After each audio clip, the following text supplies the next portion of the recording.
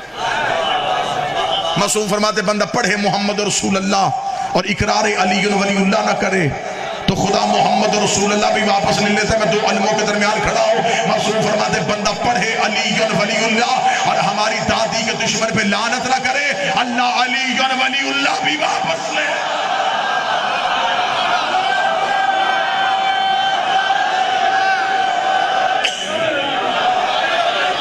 بسم اللہ. ایمان کا اعزاز پانے کے لیے، اپنی روحوں کو جہنم سے بچانے کے لیے آسمان حق کے زہرا پر تبرہ کیجئے. یہ تو پہلی شرط ہے جنت میں جانے کی.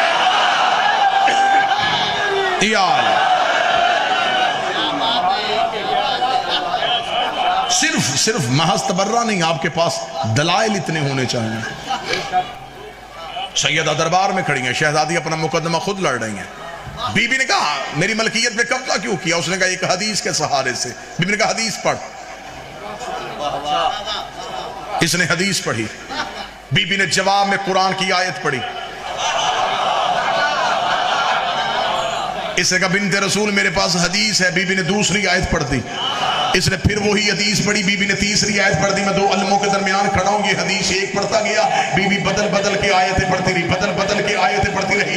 40 آیتیں جب مادر حسنین نے دربار میں کھڑے ہو کے پڑھ دی، حاکم کے چہرے پہ موت کی زردی آ گئی. اس نے کہا رسول کی بیٹی میں حدیث پڑھ رہا ہوں، تو جواب میں قرآن کیوں پڑھ رہی؟ اگر تیرے پاس حدیث ہے تو حدیث لے کے آ. اتنا کہنا تھا بی بی برقعے کے اندر سے بولی. بی بی نے کہا بس میں نے تیری زبان سے یہی جملہ سنا تھا، آج تو مجھے کہہ رہا حدیث لے کے آ. کل تجھے میرے باپ نے کہا تھا حدیث لکھ دو، تو نے کہا تھا کہ قرآن کافی ہے. کل تو کہہ رہا تھا کہ قرآن کافی ہے، آج کہہ رہا ہے حدیث لے کے. پوری ذمہ داری کے ساتھ سیدہ کا مقدمہ پڑھتے اگلا جمعہ پڑھنا. ابھی تک ہم شیعہ یہی کہہ رہے ہیں کہ بی بی نے ایک مقدمہ لڑا. ایک وقت میں بی بی نے 2 مقدمے لڑے. بی بی نے پہلا مقدمہ دائر کیا اپنی ملکیت کا. بی بی نے تحریر پیش کی، گواہ پیش کی. حاکم نے گواہیاں جھٹلائیں، نصاب شہادت نامکمل ہونے کی وجہ سے کیس واپس کیا. بی بی نے کیس واپس لے کے وہی کھڑے کھڑے دوسرا کیس کیا. دوسرا کیس شاید آج تک ممبر کی تاریخ سے نہ پڑھا گیا. پوری ذمہ داری کے ساتھ لفظ پڑھنے لگا. بی بی نے کہا میری ملکیت پہ قبضہ کیا، تو نے نصاب شہادت پورا نہ ہونے کی وجہ سے کیس واپس کیا. بی بی نے کہا میں دوسرا مقدمہ کرتی ہوں، میں خدیجہ کی بیٹی ہوں، مجھے میری ماں کا حق واپس کر.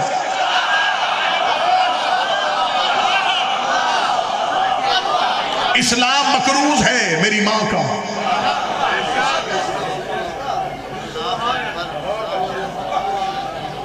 حاکم کے چہرے پہ موت کی زردی آ گئی. اتنی بڑی جنگ لڑکی آئی ہے دربار میں رسول کی بیٹی.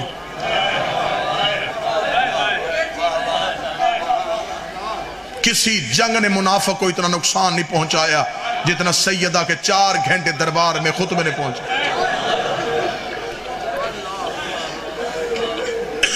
ملوکیت کے پاؤں لڑکھڑانے لگ گئے. حکومت کو سر سے چھت گرتی نظر آنی شروع ہو گئی. بس جب دلیلیں ختم ہو گئیں اور سیدہ کے مقدمے پہ کوئی بات نہ ہو سکی، اس نے تیش میں آ کے نبی کے ہاتھ کی لکھی تحریر کو پھاڑا.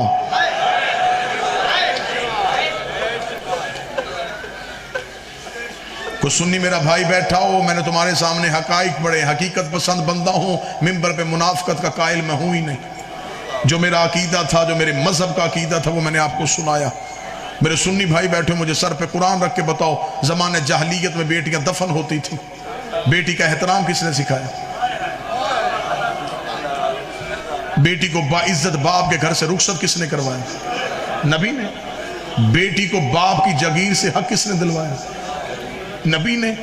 اب رات کو تاریکی میں بستر پہ لیٹ کے سوچنا جس نے کائنات کی ہر بیٹی کو حق دلوایا تھا اس کی اپنی بیٹی حق سے محرومہ چلی گئی۔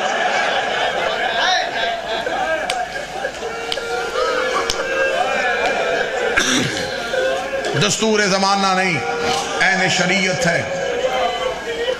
مذہب شیعہ میں، مذہب شیعہ نہیں، قرآن کا قانون جسے مذہب شیعہ بھی مانتا ہے، بیٹی باپ کی جاگیر میں حصے دار ہوتی ہے۔ مذہب جعفریہ میں جیسے بیٹے کو حق ملتا ہے ایسے بیٹی کو ملتا ہے۔ بیٹی کا شرعی حق ہے، لیکن ہاں ہمارے ماحول کی تربیت کا اثر ایسا ہے، اکثر بہنیں بھائیوں سے حق نہیں لیتی۔ میں غلط پڑھوں تو مجھے ٹوک دینا، ایسا ہے جی، شرعی طور پہ ہے، ماحول کی تربیت ہے۔ مائیں بچپن سے بہنوں کو بھائیوں سے وفا سکھا دیتی ہیں۔ باپ زندگی میں کہے بیٹا میں تجھے جاگیر لکھ کے دوں، رو کے کہتی بابا تیری جاگیر تیرے بیٹوں کو نصیب ہو، اگر میں ان سے جاگیر لے لوں گی ہو سکتا میرا پیٹ کا دروازہ بند ہو جائے۔ بابا مجھے ساری زندگی تیری حویلی میں آنا ہے، میں ان سے جاگیر نہیں لوں گی، ان سے کہہ دے ساری زندگی مجھ پہ دروازہ بند نہ کرنا۔ میں نے اپنی آنکھوں سے منظر دیکھا ہے، اس علاقے میں ریت پہ بیٹھ کے رونے والی قوم اکثر بہنیں عدالت میں بھائیوں کو جاگیر کے کاغذوں پہ دستخط کرتی ہے، کرنے کے بعد کاغذ بھائی کے حوالے کر کے بھائی کا ماتھا چوم کے کہتی ہے تو نے مانگا نہیں تھا، میں نے مرضی سے لیا ہے، تو نے مسلط نہیں کیا تھا، میری محبت ہے، اللہ یہ جاگیر تیری نسلوں کو نصیب ہو۔ ایک احسان تو نے مجھ پہ کرنا ہے، کفن میرا تو نے لے کے آنا ہے، کفن مجھے میرے پے کے گھر سے آنا چاہیے۔ ہائے نبی کی بیٹیوں، تمہارا مقدر ہے، نہ مسلمان جاگیر دے رہے تھے، نہ زہرا کی بیٹیوں کا کفن بے کی نگریوں سے۔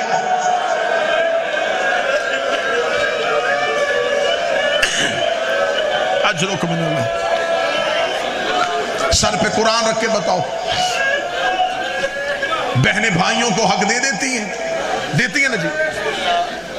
اب جتنے سادات اور ماضی بیٹھے ان سے یہ ہاتھ باندھ کے سوال کرنے لگا، ایک بار حاکم کہہ دیتا بی بی ہمیں چاہیے، بی بی یہ جاگیر ہماری ضرورت ہے، کریمہ ماں کی بیٹی تھی، سخی باپ کی بیٹی تھی، دوسری بار کہتی کچھ نہ وہی کی وہی دے کے آ جاتی۔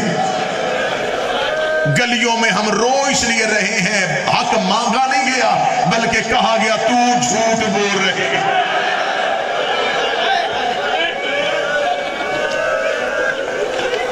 کوئی سنی میرا بھائی بیٹھا ہو، عزتدار لوگ ہو، ڈیرے دار لوگ بیٹھے، تمہارے فیصلے ڈیروں پہ ہو جاتے ہیں، بندے ڈیروں پہ کھڑے کر کے چوروں کی قسمیں مان لیتے، بندے کہتے اس نے قرآن پہ قسم دے دی مانو، جھوٹی دی ہے یہ جانے اور قرآن جانے۔ مجھے شیعہ نہ سمجھ مسلمان سمجھ، ذاکر نہ سمجھ مسافر سمجھ، ویڈیو کیمرہ بن رہا ہے، پوری دنیا میں مجلس دیکھی جا رہی ہے، جہاں جہاں کوئی سنی بھائی بیٹھے، میں تمہارے یقین کے اضافے کے لیے تاکہ میں قیامت والے دن نبی کی بیٹی کے سامنے سرخرو ہو جاؤں، بی بی میں نے نگر نگر جا کے قسمیں کھا کھا کے تیرا حق پڑا تھا۔ سنی بھائیوں کے اطمینان کے لیے کہتا مجھے اللہ کی ربوبیت کی قسم، مجھے نبی کی رسالت کی قسم، مجھے علی کی ولایت کی قسم، مجھے خاتون کے حق کی قسم، مجھے حسن کے کفن کی قسم، مجھے حسین کے لہو کی قسم، یہ دی ہے میں نے سنی بھائیوں تمہارے لیے قسمیں۔ اب میں بددعا دے دیتا ہوں اگر میں غلط پڑھوں، نبی امت میں سے نہ اٹھائے، علی نوکروں میں سے نہ اٹھائے، حسین ماتمی میں سے نہ اٹھائے، میرا شمار قیامت والے دن یہودیوں میں ساتھ ہو۔ اتنی قسمیں اور اتنی بددعائیں تو کوئی اپنے آپ کو نہیں دیتا، اتنی قسمیں بھی دے دی ہیں، بددعائیں بھی دے دی ہیں، صرف سنی بھائیوں تک حق پہنچانے کے لیے شیعہ مرتا مر جاتا ہے، غازی کے علم پہ ہاتھ رکھ کے جھوٹی قسم نہیں دیتا۔ یہ میرا دایاں ہاتھ ہے عباس کے علم پہ، سنی بھائیوں کے سامنے قسم کھا کے کہہ رہا ہوں قتل ہوئی تھی تمہارے نبی کی بیٹی، گھر آ کے مارا تھا مسلمانوں نے رسول کی اکلوتی بیٹی کو، مائنس ختم ہو مولویوں کے سروں پہ قرآن رکھ کے پوچھنا آخر بتاؤ زہرا کا قصور کیا تھا؟ قتل ہوئی، مارا گیا ہے رسول کی بیٹی کو، مصائب سے پیار کرنے والی یہ نگری ہے. تمہارے ہاں سے مصائب کے قوانین بنے ہیں, تم نے مضامین کو ترتیبیں دی ہیں. یہ میں منبر کے غلاف پہ ہاتھ ڈال کے کہہ رہا ہوں, میرے بعد حوالے کی دنیا کا معتبر نام بیٹھا ہوا ہے, میری بات پہ یقین نہ ہو, ان کے سر پہ قرآن رکھ کے پوچھ لینا. ہم صرف تمہارے ڈر کی وجہ سے پڑھ دیتے ہیں کہ بی بی دربار سے گھر آئی ہے تو سر کے بال سفید ہو گئے تھے, کمر بی بی کی جھک گئی تھی. میں غلط پڑھوں, مجھے غازی معاف نہ کرے. جب بی بی گھر واپس آئی ہے صرف سر کے بال سفید اور کمر جھکی نہیں, بی بی کا دائیں ہاتھ چہرے پہ تھا, نبی کی بیٹی کا ایک ہاتھ رخسار پہ تھا. شام کی ملکہ تڑپ کے اٹھی, رو کے دی, ہے اماں بتا تجھے دربار میں کسی نے مارا بھی ہے؟ رو کے کہتی, آہستہ بول, میرا حسین مر جائے گا. سیدہ ان آوازوں پر رحم فرما. بی بی یہ ماتم قبول کر, یہ لمحے سیدہ سے منسوب ہے. اماں تجھے مارا گیا,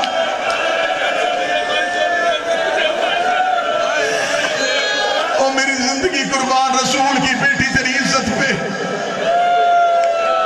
جو آنکھیں برس گئی ہیں بی بی یہ آنسو قبول کرے. جو نہیں رو سکا تمہارے ایک ایک آنسو کے لیے ایک جملہ اور پڑھ کے منبر چھوڑنے لگا. مجھے اس منبر کی قسم ہے, آدھے سے زیادہ زخم بطول نے علی کو بھی نہیں بتائے. جو ماتم نہیں کر سکا, تیرے ماتم کے لیے جملہ پڑھوں, کوئی سید بیٹھا تو مجھے معاف کر دینا. رات کو چھپ چھپ کے علی زہرا کے حجرے کا پردہ اٹھاتے, ریت پہ تڑپتی ہوئی نبی کی بیٹی کو دیکھتے. علی روتے روتے اپنے بچوں کو اٹھا کے گھر کے کونے میں بیٹھ کے علی خود مٹی میں بیٹھ جاتے, اپنے بچوں سے کہتے, مجھے بتاؤ تمہاری ماں کتنی زخمی ہے, مجھے بتاؤ تمہاری اماں کو کہاں کہاں درد ہوتا ہے. ایک دن حسن کی آواز آئی, بابا اگر تو برداشت کرے تجھے درد بتاؤ. فرمایا, حسن بتا, کوئی ماتم کر سکے تو کرنا. حسن نے دائیں ہاتھ بابے کے سر پہ رکھا, رکھ کے کہا, تیری غربت کی قسم ہے کئی راتیں ہو گئی ہیں ہماری ماں نماز میں قنوت نہیں